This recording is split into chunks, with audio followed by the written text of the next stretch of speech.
নমস্কার। মশলা রাইস বানানোর জন্য ফ্রাইং প্যানে সাদা তেলের মধ্যে আমি কারি পাতা দিয়ে দিয়েছি। এখন দিয়ে দিলাম কুচি করে রাখা ফুলকপি।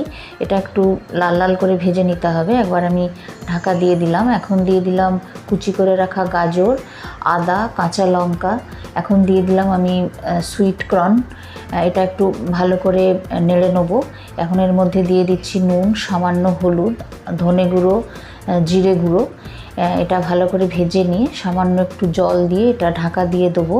সমস্ত সবজি দিয়ে রাইসটা বানালে খেতে বেশ ভালো হয়। এদিকে আমি রাইসটা নুন, তেল, একটু গরম মশলা দিয়ে অর্ধেক সেদ্ধ করে রেখেছি। আমার এই সবজিটা মোটামুটি ভাজা হয়ে গেছে, সেদ্ধ হয়ে গেছে। দিয়ে দিলাম কুচি করে রাখা পনির। এটাকে একটু নেড়ে দিয়ে এরপরে দিয়ে দিচ্ছি আমি সয়া সস, একটু টমেটো সসও দেবো, একটু চিলি সসও দেবো। আমার masala rice ready to serve. Please like, share, comment and